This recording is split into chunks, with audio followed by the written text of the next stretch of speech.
Siyanse ni uburyo bwo kwiga imiterere n'imikorere y'ibidukikije n'ibintu biri mu isanzure ry'ikirere binyuriye mu kubyitegereza no kubisesengura hifashishijwe ubushakashatsi. Abahanga muri siyanse bamara igihe kirekire biga imikorere y'ibintu runaka kandi bakabikoraho ubushakashatsi. Nubwo hari igihe batagira icyo bageraho, inshuro nyinshi ibyo bageraho bigirira abantu akamaro. Abahanga muri siyanse bamaze igihe bibaza niba Imana ibaho naho ituye, kandi bakavuga ko kuba batarayibona ngo bivuze ko yaba itabaho. Mu ijuru aho Imana ituye ni he? Kuva ku isi uganayo byagutwara igihe kingana iki? Ese ni kure cyane ku buryo umuvuduko w'umuntu wamugezayo? Ese kuba abantu batarabona Imana bivuze ko itabaho? Nkwaye ikaze muri iki kiganiro. Kora subscribe kuri channel yacu, twibanda ku bushakashatsi mu isi ya siyanse, ikoranabuhanga, amateka n'andi makuru. Kora like niba ukunze ibyo dukora, ndetse uduhe ibitekerezo cyangwa ikibazo muri comment. Hari sosiyete yo mu Burayi yakoze agakoresho gafasha umuntu kutandura indwara ziterwa no kunywa amazi mabi. Ako gakoresho bagakoze bifashishije utuyungiro tw'amazi tubiri, harimo kamwe ka plastike n'akandi kihariye. Ibikoresho bimeze nk'ako kayungiro byagiye bikoreshwa mu gihe cy'ibiza, urugero nk'igihe igihugu cya Haiti cyari kibasuwe n'umutingito mu mwaka wa 2010. Nanone mu kirere hari uburyo bufasha umuntu kumenya aho umuntu aherereye cyangwa aho ikintu runaka giherereye hifashishwa ibyogajuru bikorana. Ubwo buryo bwari bugenewe mbere na mbere gufasha abasirikare mu kazi kabo. Nanone GPS, Global Positioning System, ifasha abashoferi, abaderevu b'indege, abasare, abahigi na bamukerarugendo kumenya aho bajya n'aho baherereye. Ubwo buryo bwavumbuwe n'abo bahanga muri siyanse bworohereje abantu kugera iyo bajya batibeshye. Niba ukoresha telefoni ngendanwa, ordinateri, internet cyangwa ukaba ugenda mu ndege, wibonera neza ko siyanse yageze ku bintu bitangaje. Ni ukuri yatugejeje kuri byinshi kandi byiza. Kugira ngo ubushakashatsi bw'abahanga muri siyanse bo muri iki gihe bwaguke, basesengura ibyaremwe mu buryo bwimbitse. Abahanga mu by'ingufu za nucleaire barimo gusesengura imikorere ya atome, n'abahanga mu birebana n'imibumbe barimo gukora ubushakashatsi ku bintu byabayeho kera cyane kugira ngo bamenye uko ikirere cyabayeho.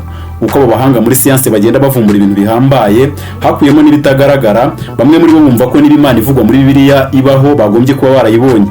Ese kuba abashakashatsi muri siyanse batarabona Imana byaba ikimenyetso cy'uko Imana itabaho?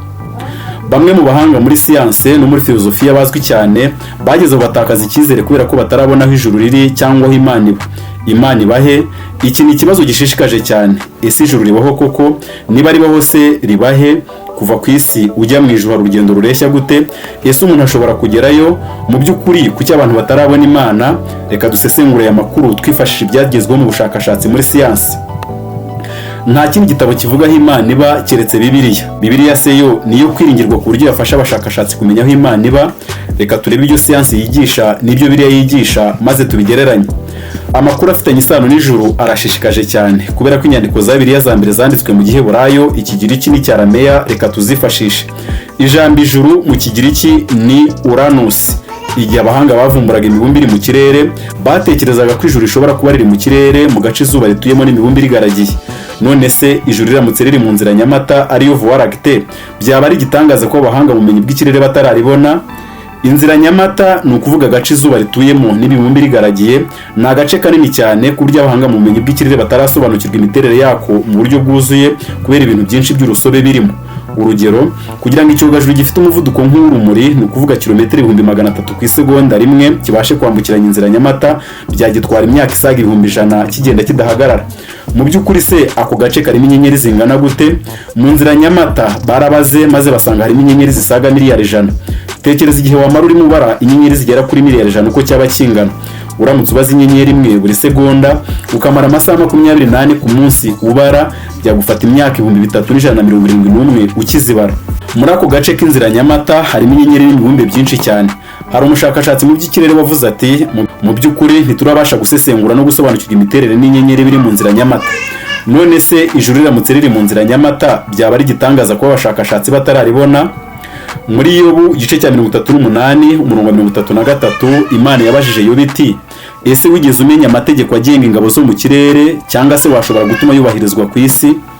Bibiliya yemeranya n'abahanga muri siyanse ko ikirere ari kinini cyane ku buryo kukimenya cyose bidashoboka.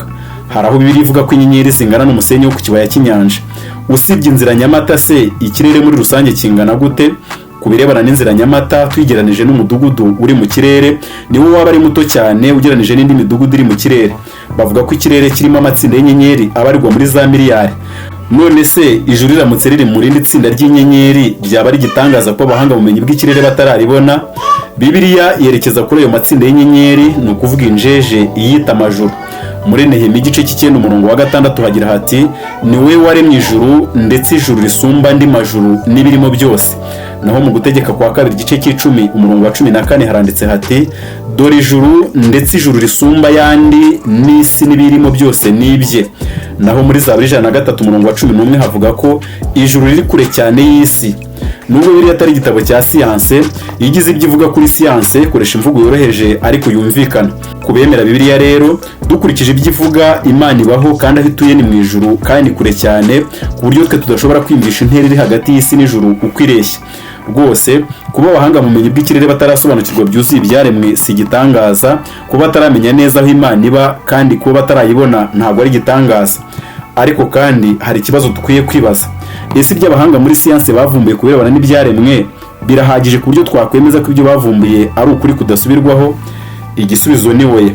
Nubwo siyanse yatugejeje ku bintu bihambaye, abahanga muri siyanse benshi bemera ko hari byinshi bataramenya kandi wenda batazanamenya. Umuhanga muri fizike witwa Steven Weinberg wigeze guhabwa igihembo cyitiriwe Nobel yaravuze ati, ntituzigera dusobanukirwa ibintu mu buryo bwuzuye. Professor Martin Rees, umuyobozi w'ikigo gishinzwe iby'inyenyeri mu Bwongereza, yaranditse ati, hashobora kuba hari ibintu abantu batazigera basobanukirwa. Tuvugishije ukuri rero, hari byinshi mu byaremwe abahanga mu bya siyanse batarasobanukirwa, uhereye ku ngirabuzima fatizo nto cyane ukageza ku isanzure ry'ikirere rihambaye.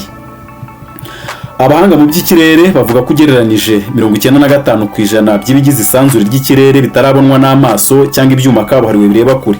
Iryo sanzure ryihariye bavuga ko rigizwe n'ibintu bitazwi n'ingufu zitazwi. Imiterere y'ibyo bintu n'izo ngufu nayo ntiramenyekana. Hari ibindi bintu bikebera abahanga muri siyanse urujijo. Kuki ibyo bishishikaje? Hari umwanditsi wandika ibijyanye na siyanse wagize ati, ibyo tutazi nibyo byinshi cyane kuruta ibyo tuzi. Twagombye kumva ko siyanse ikubiyemo ibintu biturenze, maze tugashishikarira kwiga byinshi kurushaho aho gutsimbarara ku byo tuzi gusa. Watekereza ko siyanse iri hafi gusimbura Bibiliya, bityo igatuma abantu bareka kwizera Imana, yazirikana ibi. Ese niba hari intiti muri siyanse zakoze ubushakashatsi zifashishije ibikoresho bihambaye, nyamara zigasobanukirwa utuntu duke cyane ku birebana n'ibyaremwe, ibyo ntibigaragaza ko hari ibintu zidashobora gusobanukirwa? Igitabo Encyclopedia Britannica cyavuze ibirebana n'amateka n'ubushakashatsi mu by'inyenyeri kigira kiti, nubwo hashize imyaka igera ku 4000 abantu biga ibijyanye n'inyenyeri, gusobanukirwa isanzure ry'ikirere biracyagoye nk'uko byari bimeze ku Banyababuloni. Abahanga muri siyanse bavuga ko ugereranije isi imaze imyaka igera kuri miliyari 4, naho isanzure ry'ikirere ikaba rimaze imyaka ibarirwa hagati ya miliyari 13 na 14. Niba wari ukuri iki kiganiro witurije, kora subscribe ubundi ufungure inzogera, maze dukomeze twibanire mu isi y'ubumenyi, ubucukumbuzi muri siyanse ndetse n'amateka. Kora like utwereke ko turi kumwe kandi uduhe igitekerezo cyangwa ikibazo. Mwakoze cyane kudukurikira, naho ubutaha.